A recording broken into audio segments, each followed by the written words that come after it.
The day Johnny Cash walked away from the men who made him famous. The recording session was scheduled for 10 a.m. on a Tuesday in 1958.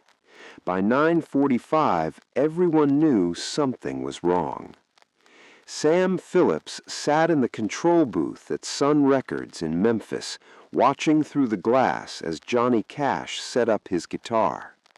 The Tennessee Two, Luther Perkins and Marshall Grant, stood near their instruments, not touching them, their body language screaming discomfort. They'd recorded dozens of sessions in this room, made hits that had defined rockabilly and early country music, built something together that none of them could have built alone. But today, Johnny was about to tell them he was leaving, walking away from Sun Records, from Sam Phillips, from the partnership that had created his career. And he was doing it not because they'd failed him, but because he'd outgrown what they could offer. The conversation that followed would end friendships that had survived poverty, addiction, and the chaos of early fame. If you're here for stories about the cost of ambition when loyalty demands you stay small, consider subscribing. Growth isn't always heroic. Sometimes it just leaves bodies behind. Sun Records in 1958 wasn't just a label, it was a family. A tiny independent operation in Memphis that had discovered Elvis, Jerry Lee Lewis, Carl Perkins, and Johnny Cash when nobody else would take a chance on them. Sam Phillips had mortgaged his house to keep the studio running. He'd worked 18-hour days, engineering sessions, scouting talent, driving records to radio stations personally because he couldn't afford distributors. He'd believed in Johnny Cash when Johnny was nobody. When Johnny walked into Sun Records in 1954 as a door-to-door appliance salesman who played guitar on weekends, Sam had heard something, given him studio time, shaped his sound, released Cry, Cry, Cry when every other label had passed. Sam had also loaned Johnny money when he couldn't make rent, had covered bail when Johnny got arrested, had protected him from industry sharks who would have chewed him up. The Tennessee Two, Luther and Marshall, had been there from the beginning, too. They'd developed the distinctive boom-chicka-boom sound that became Johnny's signature, played shows for gas money, and split hot dogs 3 ways in truck stops between gigs. They were more than a backing band. They were brothers. But by 1958, Johnny Cash was getting too big for Sun Records. His records were selling beyond what Sun's distribution could handle. Bigger labels, Columbia, Capitol, were circling with offers that dwarfed anything Sam could match. National television wanted him. Hollywood wanted him. Opportunities existed that required infrastructure Sam didn't have. And Johnny wanted those opportunities, not because he was greedy, but because he was ambitious in ways that small-time success couldn't satisfy. Sam Phillips understood business. He knew artists outgrew independent labels. He'd already lost Elvis to RCA. But knowing it intellectually didn't make it hurt less when someone you'd believed in chose money and machinery over loyalty. The Tennessee Two understood even less. They'd built this sound together. They'd struggled together. They'd assumed success meant they'd continue together. Johnny had tried to find a way to make everyone happy, had negotiated with Columbia to bring Sam in as a producer, had offered profit-sharing arrangements, had explored every compromise that might let him take the opportunities without abandoning the people who'd made them possible. Nothing worked. Sam wanted control or nothing. Columbia wanted Johnny, not Sun Records baggage. The Tennessee Two wanted things to stay how they were. So Johnny made the choice that ambitious people eventually make. He chose the path that required leaving people behind. The recording session didn't happen. Instead, Johnny told them, "I'm signing with Columbia Records. My contract with Sun expires next month, and I'm not renewing." Sam Phillips didn't explode. Now, it would have been easier, maybe. He just sat very still in the control booth chair and looked at Johnny through the glass like he was seeing someone he'd never met before. "After everything we built, Sam said finally. His voice was quiet, controlled. After everything I invested? Sam, you'll get paid. Columbia's buying out the contract. You'll make money on this. You think this is about money? Sam stood up now, color rising in his face. I mortgaged my house for you. I bet on you when you were selling appliances door to door. I turned down offers for this studio because I believed in keeping it independent, keeping it about the music, not about corporate machinery. And I'm grateful. Don't. Sam's voice cut sharp. Don't tell me you're grateful while you're walking out the door. You want to go corporate, fine, but don't insult me by pretending this is anything but what it is. You've decided loyalty is worth less than opportunity. Marshall Grant's expression hardened. Session musicians. So we're just what, fired? You're not fired. You'll still tour with me, but the recording sessions, the albums, Columbia wants control over that. We created that sound, Luther said. The boom chicka boom, that guitar style, that's us. And you're gonna let some studio players in Nashville replace it? I'm trying to grow. I'm trying to reach bigger audiences. Sun can't get my records into stores that Columbia can reach. Sam doesn't have the connections for television, for movies, for selling out. Sam interrupted. That's the word you're avoiding. You're selling out, choosing machinery over craft, choosing corporate distribution over artistic integrity. Johnny's jaw tightened. That's not fair, isn't it?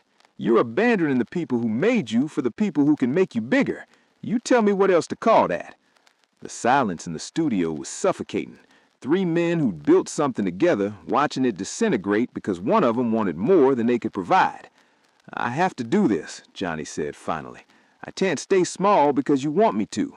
I can't turn down opportunities that could define my career because it makes you uncomfortable. We're not asking you to stay small. We're asking you to remember where you came from. I remember, but remembering doesn't mean I'm obligated to stay there. The session ended without recording anything. Sam Phillips left first, walking out of the control booth without another word. He wouldn't speak to Johnny again for almost 5 years. Luther and Marshall stayed longer, trying to salvage something, but the conversation kept circling back to the same reality.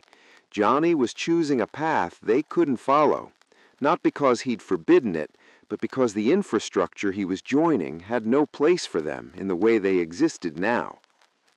You could fight for us, Luther said finally. You could tell Columbia we're part of the package. I did. They said no.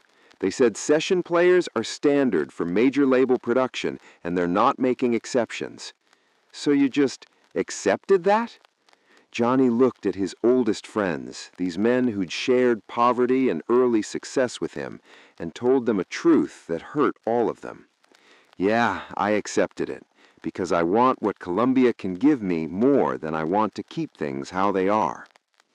That honesty, brutal and clear, ended the conversation.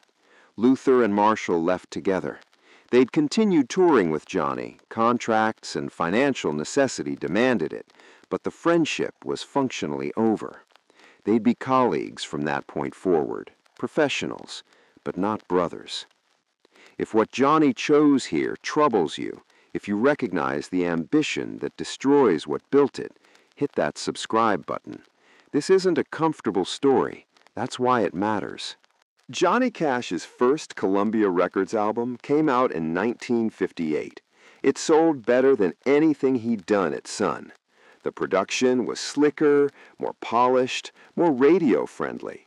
Columbia's distribution reached markets Sam Phillips had never accessed. Critics praised the new sound.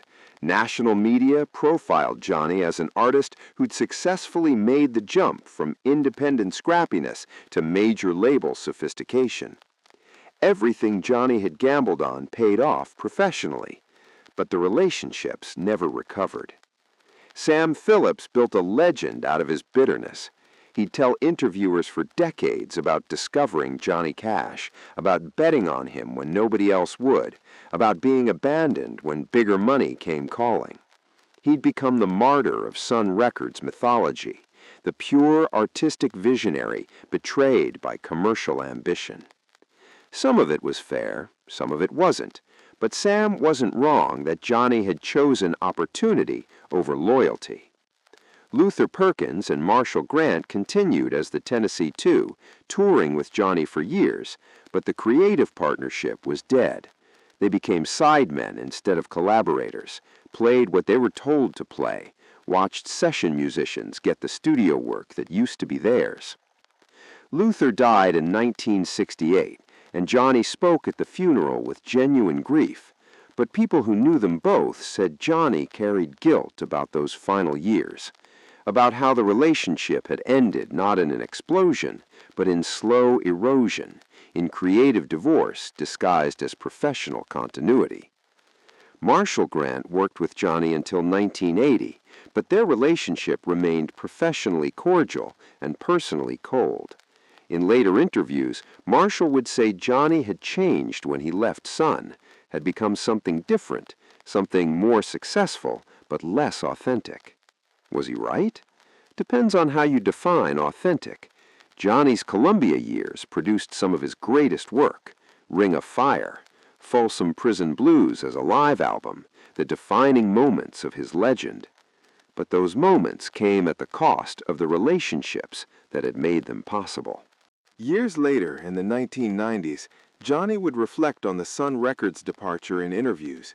He'd say it was necessary, that artists have to grow, have to take opportunities, have to choose professional advancement even when it means disappointing people. He'd also say it was the loneliest decision he ever made. Not because it was wrong, but because being right doesn't eliminate the cost of choosing yourself over the people who helped build you. You can't stay in one place to make other people comfortable, Johnny said in a 1994 interview. But you also can't pretend that leaving doesn't hurt them. Growth requires casualties sometimes, doesn't make it feel good. That honesty, acknowledging both the necessity and the pain, might be the most mature thing Johnny ever said about ambition. If this story made you think differently about success, if you understand that growth isn't always heroic, drop a like and comment with this. Have you ever left people behind to move forward? How do you live with it? This wasn't just about a record contract or a business decision or choosing a bigger label. It was about the fundamental tension between loyalty and ambition, between staying with people who helped you because you owe them and leaving them because staying means sacrificing what you could become. Johnny Cash left Sun Records, left Sam Phillips, functionally left his creative partnership with the Tennessee Two because he wanted more than they could provide. Was he wrong? Depends on what you value. Professional success suggests no. The wreckage of relationships suggests maybe. But the real answer is probably this. He wasn't wrong, but he also wasn't blameless. Growth requires leaving sometimes, but leaving still costs the people you leave behind. And the price of ambition isn't just what you sacrifice, it's who you sacrifice. Thanks for watching. If this story matters to you, subscribe. Share it with someone who understands that success stories omit the casualties. And remember, choosing yourself isn't always selfish, but it's also never free.